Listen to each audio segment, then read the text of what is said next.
அதனால it use be very simple அப்போ those days. இப்போ என்னன்னா ரொம்ப ப்ரொசீஜர் இருக்கு, கவர்மெண்ட் ப்ரொசீஜர்ஸ் இருக்கு. எங்களுக்கு நாங்க பேஷண்ட்ஸ் வந்தோடனே எஃப்ஐஆர் கொடுக்கணும். இதுல போலீஸ் ஸ்டேஷன்ல எங்களுக்கு நிறைய ஃபார்ம்ஸ் ஃபில்அப் பண்ணணும். அதுக்கப்புறம் வித்தின் 24 hours எங்களுக்கு கம்ப்ளீட் மெடிக்கல் செக்அப் பண்ணணும் பேஷண்ட்ஸுக்கு. பண்ணணும் எங்களுக்கு. அந்த மாதிரி நிறைய அவங்க when they die also நாங்க கிரிமேஷன் போகணும், அப்புறம் டெத் சர்டிபிகேட் எடுக்கணும், ஹாஸ்பிட்டல் போகணும். நிறைய நிறைய நிறைய ப்ரொசீஜர்ஸ் இருக்கு, நிறைய இருக்கு. முந்தி மாதிரி ரொம்ப சிம்பிள் கிடையாது. ஆனா நாங்க பண்றோம், எல்லாமே பண்றோம் இப்போ. ஸோ கொண்டு வருவாங்க. அதுக்கப்புறம் immediately we do the FIR. அப்புறம் ஃபர்ஸ்ட் எய்டு. அப்புறம் ஃபர்ஸ்ட் ஆஃப் ஆல் வரும்போது பயங்கர வெரி டெரிபிள் கண்டிஷன்ல தான் வருவாங்க. ஸ்ட்ரீட்ல இருந்து வராங்கல்ல, பயங்கர ஸ்மெல் இருக்கும், பயங்கர அழுக்கா இருப்பாங்க. நிறைய பேர் முடி வளர்ந்து அப்படியே ரொம்ப பத்தட்டிக் கண்டிஷன், பெரிய பெரிய ஊன்ஸ், புண்ணெல்லாம் இருக்கும். ஸோ நாங்க கொண்டு வந்துட்டு அதுக்கப்புறம் பிளட் டெஸ்ட் பண்ணி ஹாஸ்பிட்டல் கூட்டு போய், அப்புறம் கவர்மெண்ட் ஹாஸ்பிட்டல் தான் அங்கே கொண்டு போய் எல்லாம் ட்ரீட்மெண்ட் பண்ணோம். ப்ளஸ் எங்களுக்கு ஆல்சோ ப்ரைவேட் லேப் நிறைய கான்டாக்ட் இருக்கு எங்களுக்கு, எல்லாம் இந்த மாதிரி மெடிக்கல் ஃபெசிலிட்டி கொடுக்கறதுக்கு. ஸோ இது ஒரு பெரிய continuously ongoing big work going on there. So அதில் சில வயசானவங்க இருக்கிறாங்க, அப்புறம் மென்டலி ரிட்டார்டட் நிறைய பேர் இருக்கிறாங்க. அதுக்கப்புறம் நிறைய பேர் இந்த ஆல்கஹாலிக்ஸ் அண்ட் ட்ரக் அடிக்ட்ஸ்ல நிறைய பேர் அந்த மாதிரி என்ன பண்றாங்க, குடிச்சதுனால ட்ரக் எடுத்ததுனால இப்ப நீங்க போகும்போது ஸ்ட்ரீட்ல கூட பாப்பீங்க எத்தனை பேர் படுத்து கிடக்குறாங்க. ஏன்னா கண்டினியூஸ்லி அந்த மாதிரி எடுக்கிறாங்கல்ல, அதனால ஃபேமிலியும் ரிஜெக்ட் பண்ணிட்டவங்கள, அவங்களும் ஃபேமிலியை ரிஜெக்ட் பண்ணிட்டாங்க. ஸோ அவங்க வாழ்க்கை ஒரு நரகமாயிட்டு அந்த மாதிரி அடிக்ஷன்ல they have fallen into. இல்ல அவங்க ரொம்ப சிக்கான உடனே யாராவது கொண்டு வராங்க. நாங்களும் பார்க்கும்போது கொண்டு வருவோம். யாராவது ரொம்ப சிக்காயி அந்த மாதிரி கடைசி ஸ்டேஜ்ல இருக்கிறாங்க, இல்ல நடக்க முடியல சிக்குன்னா நாங்களே கூட்டிட்டு வந்துருவோம். ஆம்புலன்ஸ் இருக்கு, இல்லாட்டி போலீஸ் கூட்டிட்டு வரோம், இல்லாட்டி அந்த மாதிரி சொன்ன மாதிரி யாராவது கூட்டு வருவாங்க. ஸோ அந்த மாதிரி நிறைய சிலர் பார்க்கும்போது வயசானவங்க மாதிரி இருக்காது, ஆனா அவங்க ரிகவர் ஆனதுக்கு அப்புறம் ரொம்ப வித்தியாசமா தெரிவாங்க பார்க்கும்போது. ஆனா அவங்க எல்லாம் வெரி ஹெவியா அந்த மாதிரி அடிக்ஷன்ல இருந்து they were on the streetல நிறைய பேர் ரெக்கவர் ஆயிருக்காங்க. நிறைய பேர் அதுதான் எங்களுக்கு சந்தோஷம். அதை பார்க்கும்போது சந்தோஷம் இருக்கு. நீங்க குளிப்பாட்டி நல்ல துணி எல்லாம் போட்டு பண்ணுவாங்க. அந்த சொல்லுவாங்க நிறைய குடிக்கனால அந்த குடிக்கணும் ஆசை இருக்கு, அதெல்லாம் போயிடுமா? அதுதான் ஒரு மிராக்கிள் தான் சொல்லலாம். ஏன்னா சொல்றாங்க இந்த ஹவுஸுக்கு நாங்க வந்ததுக்கு அப்புறம் எங்களுக்கு குடிக்கிறதுக்கே மனசு இல்லைன்னு சொல்றாங்க.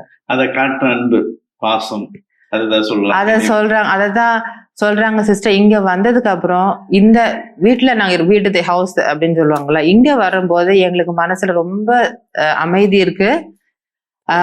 எங்களுக்கு குடிக்கிறது கூட நினைக்கிறது கூட மனசே இல்லை. யூஸ்வலி சொல்லுவாங்க குடிக்கிறவங்க ரொம்ப அந்த அடிக்ஷன் ஆனதுக்கு அப்புறம் ரொம்ப அவங்களுக்கு அந்த வித்ட்ராவல் சிம்டம்ஸ் இருக்குன்னு சொல்லுவாங்கல்ல. 1 or 2 தான் நான் பார்த்திருக்கோம் அந்த மாதிரி. மற்றபடி எங்களுக்கு எந்த பெரிய ரெஸ்ட்ரிக்ஷனும் கிடையாது. அப்புறம் of course we keep certain rules. இப்போ நாங்க ஸ்ட்ரிக்டா வைக்கிற ரூல்ஸ். ஆனா இப்போ கேட்டீங்கன்னா இங்க வந்ததுக்கு அப்புறம் குடிக்கிறதுக்கே மனசு இல்லைன்னு சொல்றாங்க. அதனால நிறைய பேர் அந்த மாதிரி ரிகவர் ஆயிருக்காங்க. சில சமயம் வெளியே they go back to the society, sometimes they get into the drinking again. That also happens. ஏன்னா அந்த atmosphere outside they don't have அவங்களுக்கு வித்தியாசம் இருக்கு. அதனால சில சமயம் இதுவாகுது, திரும்பவும் அவங்க சில சமயம் ஆனா திரும்பி வந்துருவாங்க இங்க. ஏன்னா அவங்க ரொம்ப சிக்காகும் போது they cannot manage, then they come inside. நீங்க அக்செப்ட் பண்ணுவோம். எல்லாரும் எந்த சமயத்துல அக்செப்ட் பண்ணிடுவோம் நாங்க. அது பெரிய விஷயம். உண்மையாலுமே வீட்டுல கூட அப்படி அக்செப்ட் பண்ண மாட்டாங்க. ஏன்னா உண்மையாலுமே ஒய்ஃபா இருக்கட்டும் குழந்தைங்களா இருக்கட்டும் குடிச்சிட்டு வராங்க, திட்டுவாங்க, சின்ன விட்டுறேன் அடிச்சு விட்டு 2 நாள் இருப்பாங்க. நிறைய பேர் கேள்விப்பட்டிருக்கேன். இப்ப மறுபடியும் அகைன் ஸ்டார்ட் ஆனா மறுபடியும் பிடிச்சி திட்டி வெளியே இருந்துச்சு, வெளியே படத்துக்கு உள்ள வராது அப்படின்னு சொல்லி எல்லாம் இருக்கு. ஆனா நீங்க சொல்ற அந்த காரியம் உண்மையாலுமே ஆச்சரியமான விஷயம். குடிச்சிட்டு வரீங்க, எல்லாம் ரெடி பண்ணி அனுப்புறீங்க, மறுபடியும் முடியாம பண்ணி குடிக்கிறாங்க வராங்க. நீங்க எந்த காரியமும் இல்லாம எந்த ஒரு நிபந்தனையும் இல்லாம மறுபடியும் அக்செப்ட் பண்றீங்க. அது ரொம்ப ஒரு நல்ல ஒரு குணம். இந்த ஒரு உங்களுடைய காங்கிரிகேஷன்ல இருக்கிறது இல்லைங்களா, எதுனாலும் அக்செப்ட் பண்ணிப்பீங்க. Unconditional acceptance of God's love la adha Mother Teresa unconditional love no matter where we are, God accepts us அப்படினு சொல்வாங்கல்ல. எந்த மொமெண்ட்லயும். சரி சிஸ்டர், உங்ககிட்ட நான் ஒரு இதை கேட்கிறேன். இந்த மாதிரி குடியில அவதிப்பட்டவங்கள ஏதோ ஒரு எக்ஸ்பீரியன்ஸ் நீங்க நிறைய பார்த்திருப்பீங்க, உங்களுக்கு ரொம்ப பாதிச்ச அதே போல ரொம்ப பிடிச்ச ஒரு அனுபவம்? எனக்கு ஆக்சுவலி நிறைய என்கவுண்டர்ஸ் இருக்கு. இந்த மாதிரி குடிச்சிட்டு அந்த மாதிரி வாழ்க்கையை ரொம்ப நாசமாக்கிட்டு, அப்புறம் நாங்க எவ்வளவு உதவி பண்ணிட்டு இருக்கோம், அப்புறம் கூட திரும்பவும் சில சமயம் குடிகாரங்க பழக்கம் அப்படிதானே, திரும்பி இது பண்ணுவாங்க அந்த மாதிரில. ஸோ அந்த மாதிரி ஒரு ஆள் இருந்தாரு. நிறைய பேர் அந்த மாதிரி நடக்கதான் செய்யுது. ஆனா வந்து ஒரு ஆள் வந்து அந்த மாதிரி போயிட்டு வெளியே போயிட்டு திரும்பவும் குடிச்சிட்டு திரும்பியும் வந்துட்டாரு. திரும்பி வந்து லிவர், அவங்களோட லிவர்லாம் ரொம்ப அஃபெக்ட் ஆகி அந்த மாதிரி இருப்பாங்களா, ரொம்ப மோசமா. ஆனா வந்து இங்க வந்ததுக்கு அப்புறம் நான் சொன்னேன், அவரோட கண்டிஷன் ரொம்ப மோசமா இருந்ததுல்ல. ஸோ எனக்கு புரிஞ்சிடுச்சு இவர் ரொம்ப நாள் இருக்க மாட்டாரு அப்படின்னு சொல்லிட்டு. அப்போ நான் வந்து டெய்லி அவர் விசிட் பண்ணும்போது நான் சொல்லுவேன், இப்போ வந்து தெரியல கடவுளோட சித்தம் எப்படின்னு, நீங்க உயிரோட இருக்கலாம், இல்லாட்டி உங்களுக்கு கடவுளை கூட உங்களோட கூட்டிட்டு போகலாம், அதெல்லாம் நீங்க தயார் பண்ணும் இப்போ அப்படின்னு சொல்லிட்டு டெய்லி பேசுவேன் நானு. ஏன்னா வந்து அவர் வந்து அப்புறம் சொல்லி வந்து அவருடைய மனசு ஃபர்ஸ்ட் வந்து எப்போதுமே எல்லாருக்கும் வாழணும்னு தான் ஆசை இல்ல. ஆனா இவர் வந்து பல தடவை இந்த மாதிரி ஆயிட்டதுனால அவருடைய வந்து ரொம்ப பேட் ஆயிடுச்சு அவருடைய ஹெல்த்ல. ஆனா வந்து டெய்லி வந்து நான் அவர்கிட்ட பேசிட்டு இருப்பேன்ல. அதுக்கப்புறம் அவர் வந்து சொன்னாரு, சரி சிஸ்டர், நான் வந்து இது பண்றேன், நான் வந்து எதுதான் கடவுளோட இதுவோ நான் வந்து அதை அக்செப்ட் பண்ணிக்கிறேன். அப்ப நான் டெய்லி சொல்வேன், நீங்க வந்து கடவுள்கிட்ட வந்து மன்னிப்பு கேளுங்க, யாரெல்லாம் உங்களெல்லாம் வந்து உங்களுக்கு இது பண்ணாங்களோ அவங்களுக்கு மன்னிச்சிருங்க. உங்க வாழ்க்கையில வந்து நிறைய இது இருந்திருக்கும், நீங்க எல்லாத்தையும் மன்னிக்கணும். மன்னிப்புறீங்களா? நான் கட்டாயம் மன்னிச்சிருவேன். அப்புறம் நீங்க வந்து ஜீசஸ் வந்து எங்களோட கடவுள், உங்களுக்கு வேற விசுவாசம் இருக்கலாம், எந்த கடவுளா இருந்தாலும் வந்து மன்னிப்பு கேளுங்க, எல்லாத்தையும் மன்னிச்சிருங்க. அதுக்காக வந்து சொல்லும்போது டெய்லி அப்படியே பேசுவோம். அப்ப நாங்க டெய்லி எங்களுக்கு ப்ரேயரும் இருக்கு. டெய்லி நாங்க ரோசரி சொல்றது. எங்க ஹோம்ல வந்து டிவி அதெல்லாம் கிடையாது, ஆனா ப்ரேயர் நடந்துகிட்டே இருக்கும். நடந்துட்டே இருக்கும். அதனால வந்து அப்போ வந்து ப்ரேயருக்கு டெய்லி போக சொல்லி என்கரேஜ் பண்ணுவேன் நான். நாங்க எல்லாரும் வருவாங்க, எல்லாரும் ப்ரேயர் பண்ணுவாங்க.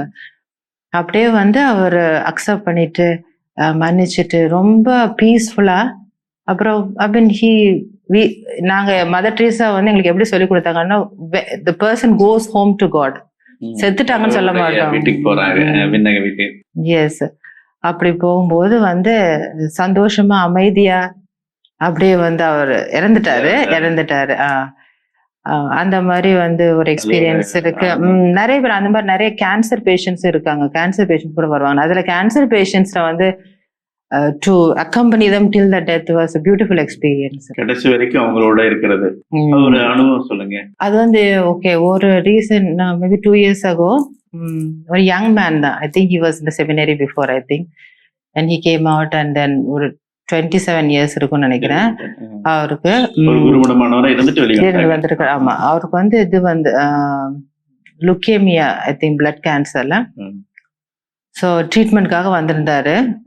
சில சமயம் எங்களுக்கு house close to cancer hospital இருக்கு, அதனால சில சமயம் families also bring their somebody to stay. அதனால அவங்க இருக்கிறதுக்கு இடம் இல்லாதனால வருவாங்க, ரொம்ப ஏழைங்க அந்த மாதிரி சில சமயம் இருப்பாங்க. ஸோ இந்த யங் மேன் வந்து எங்க வீட்டுல இருந்தாரு ட்ரீட்மெண்ட்டுக்காக. அப்போ வந்து இந்த ரொம்ப வாழணும் ரொம்ப ஆசை இல்ல, மாதிரி யங் ஏஜ் இல்ல, நாங்களும் ரொம்ப 27 வயசு, எல்லா ட்ரீட்மெண்ட்டும் பண்ணோம் நாங்க, அவங்களே தே பே ஃபார் இட். நாங்களும் வந்து டெய்லி மாஸ்க் வர்றதும், நாங்க ப்ரேயர் பண்றதும், அப்புறம் என்கரேஜ் பண்றதும். அப்போ ரொம்ப வந்து தே சஃபர்ட் ஆல்சோ, ரொம்ப துன்பப்பட்டாங்க கேன்சர்ல. அப்போ நாங்களும் வந்து we also wanted him to leave அந்த ஹோப்போட. ஆனா வந்து slowly I mean he was நல்லா ஆற மாதிரி தெரிஞ்சது. அதுக்கப்புறம் அகைன் ரிலாப்ஸ்ல அந்த மாதிரி அது அப்படியே இது பண்ணும்போது கடைசியில ஸ்லோலி அப்போ கடைசி stage I remember he was in the last stage, he was in the bed. then நான் அவங்ககிட்ட போயிட்டு பேசிட்டு இருந்தேன் அந்த பையன்கிட்ட. சொன்னேன், நீ வந்து ஏதாவது are you regretting, are you feeling bad that you are dying? இல்ல சிஸ்டர், நான் ரெடி இப்போ, நான் இப்போ ரெடி. போறதுக்கு ரெடி இப்போ அப்படின்னு சொல்லி. அப்போ அந்த அப்படியே நாங்க பேசிக்கிட்டே இருக்கிறோம்ல, நம்ம வந்து இந்த உலகம் தான் நமக்கு எல்லாம் கிடையாது, இன்னொரு கடவுள் நமக்கு இன்னொரு வாழ்க்கை இருக்கு, அதனால அதுக்கு நம்ம எப்போதுமே கடவுளுக்கு தயாரா இருக்கணும் நம்மள சொல்லிட்டே இருந்தோம்ல. ஸோ நல்ல கன்ஃபெஷன்லாம் பண்ணிட்டு எல்லாத்தையும் இப்போ நான் எல்லாத்துக்கும் ரெடி சிஸ்டர் அப்படின்னு சொல்லிட்டு அப்புறம் 2 days அப்புறம் இறந்துட்டாரு. அந்த மாதிரி நிறைய எக்ஸ்பீரியன்ஸ் இருக்கு. சிஸ்டர் இப்ப வெளியில போறீங்க இல்லைங்களா? வெளியில போய் நீங்க போகும்போது மக்கள் உங்களை ஏத்துக்கிறது எல்லாம் எப்படி? ஜெனரலி இப்ப எல்லாருமே வந்து ரெஸ்பெக்ட் கொடுக்குறாங்க, ரெஸ்பெக்ட் பண்றாங்க. ஆமா, ரெஸ்பெக்ட் எப்போதுமே இருக்கு, அப்ரிசியேஷனும் ரெஸ்பெக்டும் எப்போதுமே இருக்கு. ஐ கேன் சே ரொம்ப ப்ரிவிலேஜஸ் கிடையாது இந்த ஏரியால, எங்களுக்கு ரொம்ப ப்ரிவிலேஜஸ் மாதிரி கிடைக்காது சில. ஆனா வந்து மக்கள் வந்து எப்போதுமே ரொம்ப ரெஸ்பெக்ட் பண்றாங்க, எங்களை அப்ரிஷியேட் பண்றாங்க. நிறைய பேர் வந்து எங்க இதுக்கும் டொனேஷன் கொடுக்கறதுக்கு நிறைய ஹிந்துஸ் தான் நிறைய பேர் வராங்க. டொனேஷன் வைத்து நிறைய பொருள், ரொம்ப கேஷ் டொனேஷன் அந்த மாதிரி கொடுக்க மாட்டாங்க, ஆனா வந்து நிறைய பொருட்கள் வந்து கொடுப்பாங்க. நிறைய பேர் வராங்க. எங்களுக்கு நிறைய ஃப்ரெண்ட்ஸே ஹிந்துஸ் அதான், நெய்பர்ஹுட்ல உள்ளவங்க எல்லாருமே வந்து ஹிந்துஸ் தான். நீங்க போய் வெளியிலாம் போய் இருக்கிறவங்கள தொட்டு தூக்குவீங்க இல்லைங்களா? இப்ப நிறைய பேர் பார்ப்பாங்க இல்லைங்களா?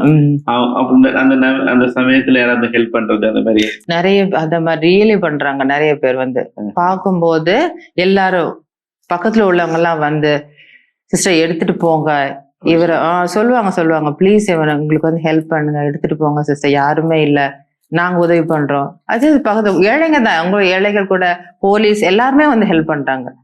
அந்த எக்ஸ்பீரியன்ஸ் ரியலி ரொம்ப ஜெனரஸ் மக்கள். என்னைக்காவது ஒரு நாளாவது இவ்வளவு சகிப்புத்தன்மை இல்லைங்களா சிஸ்டர்? புண்ணு அப்படி பயங்கரமா இருக்கும், டையிங்ஸ் இதுல இருப்பாங்க, அது இறக்குற தருவாயில இருப்பாங்க, அதே போல குடிச்சிட்டு வரும்போது அழுக்கா சாக்கடையில இருந்தெல்லாம் வருவாங்க.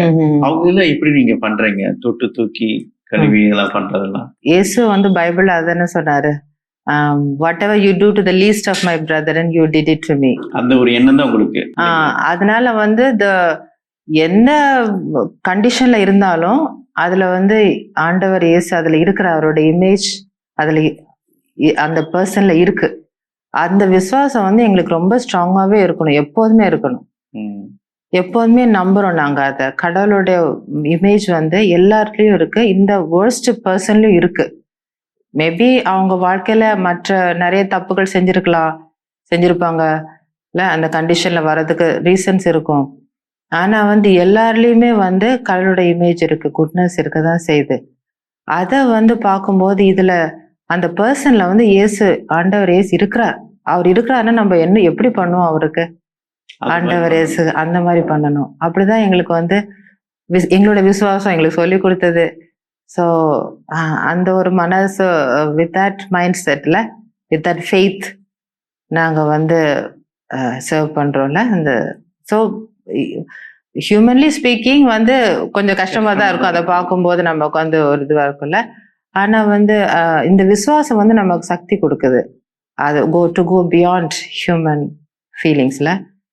ஸோ ஐ திங்க் அந்த prayer is our strength, daily prayer பண்ணணும், அதுதான் எங்களுடைய சக்தி. ஆனால் உண்மையாக உங்களை உங்க மதர் ட்ரேஸாவும் சரி, உங்க காங்கிரிகேஷன் சரி, உங்களை எல்லாத்தையுமே பாராட்டுறேன் சிஸ்டர். அழகா நீங்க சொன்ன வார்த்தை தான். உண்மையில நான் சொன்னா யாரா இருந்தாலும் சரி, அவங்களையும் ஆண்டவர் இயேசு கிறிஸ்துவோட பிரசன்னம் இருக்குது. அவரும் கடவுளால் படைக்கப்பட்டவன், கடவுளுடைய பிரதிநிதி அப்படிங்கிற மாதிரி அழகா சொன்னீங்க. அவர்கிட்டையும் கடவுளால் படைக்கப்பட்டவன், அதே போல கடவுளுடைய அருள் அவங்ககிட்ட இருக்குதுன்னு சொல்லி அதை மட்டும் நினைச்சிட்டாங்கன்னா கண்டிப்பா எங்கேயும் சண்டை இருக்காது, எங்கேயும் பகை இருக்காது, எங்கேயும் யாரும் வெறுத்து தள்ள மாட்டாங்க, யாரும் ஒதுக்க மாட்டாங்க.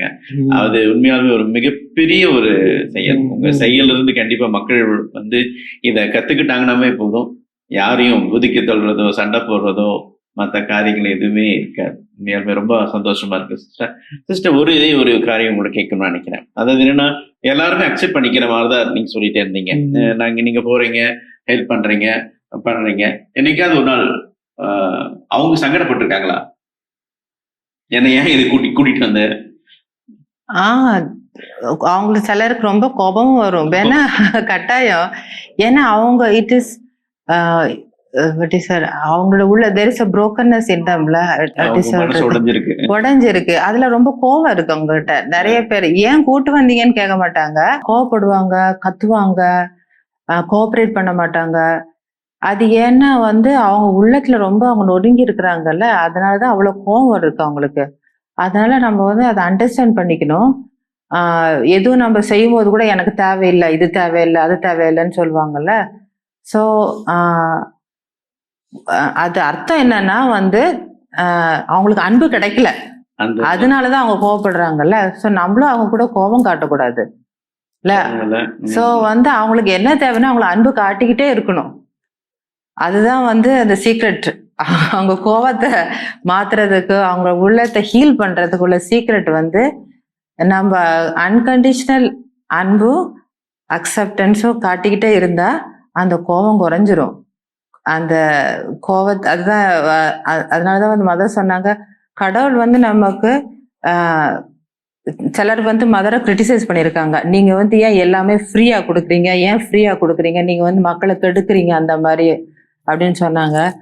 ஆனா மதர் என்ன சொன்னாங்கன்னா, நம்ம மக்களுக்கு கடவுள் எல்லாமே நமக்கு ஃப்ரீயா கொடுக்குறாரு, எதுவுமே நம்ம மெரிட் பண்ணல கடவுள்கிட்ட நான் அவருடைய அன்பு, அவர் டெய்லி நமக்கு எல்லாம் கிடைக்குது. மதர் என்ன சொன்னாங்க, ஏர் தட் வி பிரீத், நம்ம சன்லைட் இருக்கு, இதுக்கெல்லாம் நம்ம பைசா கொடுக்கலையே, அந்த எக்ஸ்பீரியன்ஸ் நான் ஏழை மக்களுக்கு கொடுக்கணும் விருப்பப்படுறேன். அதுதானே நம்ம உலகத்துல மிஸ் ஆகுது. எல்லாமே இப்போ கிவ் அண்ட் டேக், ரிட்டர்ன், இது பண்ண நான் அது பண்றேன், இது ஈவன் ஃபேமிலிஸ் நீங்க சொல்றீங்க ப்ராப்ளம்ஸ் வருது, கம்யூனிட்டி ரிலீஜியஸ் கம்யூனிட்டிஸ்ல கூட ப்ராப்ளம் இருக்கு. ஏன்னா நம்ம நீ இதை கொடுக்கணும், நான் உனக்கு அதை கொடுக்குறேன் அப்படின்னு யாருமே அந்த கடவுளோட அன்கண்டிஷனல் லவ் எக்ஸ்பிரஸ் பண்றதுக்கு நம்ம ரெடியா இல்லை. அதனால தானே இந்த மாதிரி ப்ராப்ளம்ஸ் நிறையவே இருக்கு நம்ம சொசைட்டில. ஸோ அதனாலதான் மக்கள் எங்கிட்ட வரும்போது எந்த பேக்ரவுண்ட்ல வந்தாலும் கோபமா இருக்கலாம், அவங்களுக்கு நிறைய கெட்ட பழக்கங்கள் இருக்கலாம், அவங்கள நம்மள வெறுக்க கூட செய்யலாம், அப்படி கூட காட்டுவாங்க சில சமயம். நீங்க ஏன் ஹூ ஆர் யூ அந்த மாதிரி இல்ல ஏதாவது சொல்லுவாங்க, சில சமயம் கோவம் பேசுவாங்க. ஆனா அதை எதையும் நம்ம கண்டுக்காம திரும்பி திரும்பி அன்பு காட்டிக்கிட்டே இருந்தா அந்த அன்பு அவங்க மனசை மாத்திருது. ரொம்ப நல்ல ஒரு காரியம், அழகான ஒரு உங்க மதர் ட்ரெஸ்ஸா இருந்து நீங்க கத்துக்கிட்டது உங்கள்கிட்ட கண்டிப்பா எங்க மக்களும் கத்துக்குவாங்க தான் நினைக்கிறேன். கண்டிப்பா என்னதான் ஆனாலும் சரி, அன்பு காட்ட காட்ட காட்ட அவங்க கண்டிப்பா மனம் அப்படின்னு சொல்லிட்டு, அன்பு இல்லாத காட்டிட்டு அவங்க எப்படி இருக்கிறாங்க அப்படின்னு சொன்ன ஒரு சரி சிஸ்டர். மற்ற மிஷன்ஸ் எல்லாம் நீங்க என்ன பண்றீங்க? அதுக்கப்புறம் இந்த நான் இருக்கிற இந்த ஹோம்லயே அட்லீஸ்ட் ஒன்ஸ் அ வீக் இந்த ரயில்வே ஸ்டேஷன்ல நிறைய இந்த பிள்ளைங்க இருக்கிறாங்க, இந்த க்ளூ ஸ்னிஃபிங் பாய்ஸ்ல என்ன சொல்றது, இந்த ட்ரக் எடுக்கிறாங்களா, அந்த மாதிரி சின்ன பிள்ளைங்க கூட இருக்காங்க. 7, 8, 9 வயசுல இருந்து டீனேஜர்ஸ் மாதிரில. சோ அவங்களுக்கு நாங்க ஒன்ஸ் அ வீக் எங்க வீட்டுக்கு கூட்டு வரோம் கான்வென்ட்ல. எல்லாரும் அவங்களுக்கு கண்டுபிடிச்சிருவீங்க நீங்க? தெரியும், எல்லாரும் எங்களுக்கு நல்லாவே தெரியும், அவங்களுக்கு எங்களை தெரியும், எங்களுக்கு அவங்க தெரியும். சோ அட்லீஸ்ட் ஒன்ஸ் அ வீக் அவங்க வருவாங்க எங்க கான்வென்ட்ல. அவங்க ஃபர்ஸ்ட் வந்த உடனே குளிக்கிறது, ஏன்னா அவங்க குளிக்கவே மாட்டாங்க. இன்னும் நீங்க பாத்திருக்கீங்கல்ல ஸ்டேஷன்ல பிள்ளைங்க எல்லாம் எப்படி இருக்காங்கன்னு, சும்மா ட்ரக்ஸ் எடுத்துட்டு அப்புறம் பிச்சை எடுத்துட்டு இருப்பாங்க, இல்ல ஏதாவது செல் ஸ்மால் திங்ஸ் அந்த மாதிரி. ஸோ எங்க எல்லாரும் வந்துருவாங்க, அவங்களே சின்ன சின்ன டிஃப்ரெண்ட் குரூப்ஸ்ல வருவாங்க. சில சின்ன பிள்ளைங்க வருவாங்க, சில பெரிய பிள்ளைங்க வருவாங்க. ஃபர்ஸ்ட் வந்த உடனே அவங்க அவங்களுக்கு நல்ல ஒரு குளிக்கிறதுக்கு நாங்கள் ஏற்பாடு பண்ணுவோம், தண்ணி வச்சு குளிப்பாட்டு டேக் தெம்செல்ஸ் பாத். சின்ன பிள்ளைங்க தான் நாங்கள் ஹெல்ப் பண்ணுவோம். அதுக்கப்புறம் எங்ககிட்ட நிறைய மக்கள் டொனேஷன் கொடுப்பாங்க, யூஸ்டு க்ளோத் எல்லாம், அந்த மாதிரி எங்களுக்கு நிறைய இருக்கு. அதுல இருந்து அவங்களுக்கு எல்லாருக்கும் நல்ல ஒரு ட்ரெஸ் எல்லாம் போட்டு கொடுத்துருவோம். கொடுத்ததுக்கு அப்புறம் அவங்க கொஞ்ச நேரம் விளையாடுறது, அவங்களுக்கு விளையாடுறதுக்கே இடம் கிடையாது, அவங்க எப்ப போறாங்க அந்த மாதிரி ட்ரக்ஸ் எடுத்துட்டு அந்த ஸ்டேஷன்ல அலைஞ்சிட்டு இருக்காங்களா. ஸோ வந்த உடனே அவங்களுக்கு எதாவது விளையாடணும். So I will give them carrom board, like to play, balls ஆகுது, இல்ல வேற என்னென்ன விளையாடணுமோ அந்த ஏரியால அவங்க விளையாடுவாங்க. அதுக்கப்புறம் நல்ல டீ, அந்த ஸ்நாக்ஸ் கொடுத்தோம். நாங்க என்ன பண்ணணும், ஸ்லோலி நல்ல சாப்பாடு ப்ரிப்பேர் பண்ணி கொடுப்போம். ஸ்லோலி நாங்க என்ன பண்ணோம், நாங்க அந்த குரூப் ஃபார்ம் பண்றோம். இந்த மாதிரி பண்ணிட்டு will start to teach them some values. So வந்து இந்த பிகினிங் வந்து அவங்களுக்கு வந்து சில பிள்ளைங்க உட்காந்து கேட்பாங்க, சில பிள்ளைங்க ரொம்ப ரெஸ்ட்லெஸ்ஸா இருப்பாங்க, சிலர் ட்ரக் வந்த உடனே குடிச்சிட்ட உடனே படுத்து தூங்கிடுவாங்க, ஏன்னா ட்ரக்ஸ் நிறைய எடுத்திருக்காங்கல்ல. ஸோ அந்த மாதிரி ஸோ நாங்கள் வந்து அவங்களுக்கு ஒரு ஃபேமிலி அட்மாஸ்பியர் மாதிரி ப்ரிப்பேர் பண்றோம். அந்த இங்க வரலாம், அவங்களுக்கு ஒரு ஹோம் இருக்கு அப்படின்னு சொல்லிட்டுல. ஸோ அந்த மாதிரி ஒரு அப்போஸ்டேட்டும் நாங்க பண்றோம். நாங்க இப்போ மிஷன் ஒர்க் பண்றோம். அதுக்கப்புறம் எத்தனை பேர் வருவாங்க சிஸ்டர் ஒரு வாரத்துக்கு அப்படின்னா? ஒரு வாரத்துல சில சமயம் 10, 12 டிஃப்ரெண்ட் குரூப்ஸ். ஆமா, சில சமயம் சின்ன பிள்ளைங்க மட்டும் வருவாங்க, ஒரு 8, 9 பிள்ளைங்க வருவாங்க. நீங்க போய் கூட்டிட்டு வருவீங்களா? இல்ல, அவங்களே வந்துருவாங்க. அவங்களே வந்துருவாங்க. அதுக்கப்புறம் என்ன, நாங்க மூலம் சொல்லிடுவோம். நாங்க விசிட் பண்ணும்போது நாங்க சொல்றதை நீங்க வரலாம், வந்துருங்க, சாட்டர்டே வந்துருங்க அப்படின்னு சொல்லுவோம். சனிக்கிழமை அவங்க வருவாங்க. எங்களுக்கு கிறிஸ்மஸ் டைம் இல்ல ஏதாவது ஒரு ஸ்பெஷல் அக்கேஷன்னா எல்லா பிள்ளைங்களையும் கூப்பிட்டு ஒரு அட்லீஸ்ட் 50-60 பிள்ளைங்க அந்த நெய்பர்ஹுட்ல இருந்து கூப்பிட்டு ப்ரோக்ராம் எல்லாம் கண்டக்ட் பண்ணுவோம் அவங்களுக்கு. அதுக்கப்புறம் கேம்ஸ், ப்ரைசஸ் அந்த மாதிரி எல்லாம் ஏதாவது சாப்பிடுறதுக்கு அந்த மாதிரி. மதர் ஜீசஸ் வந்து vision, mother had the locations விஷன்ஸ்ல அந்த அப்போ வந்து ஜீசஸ் வந்து மதருக்கு காட்டினாங்க இந்த மாதிரி மக்களை காட்டிட்டு, இந்த மாதிரி பிள்ளைங்க வந்து இந்த தே ஆர் சாயில்ட் இன் சின், அந்த பாவத்திலே அவங்க இருக்காங்க இந்த பிள்ளைங்க. யார் இந்த மாதிரி மக்களுக்கு யாருமே இல்ல, சேவை பண்றதுக்குன்னு யாருமே இல்ல. சோ நீ போய் பண்ண அப்படி சொல்லி ஜீசஸ் வந்து மதருக்கு சொன்னாங்க.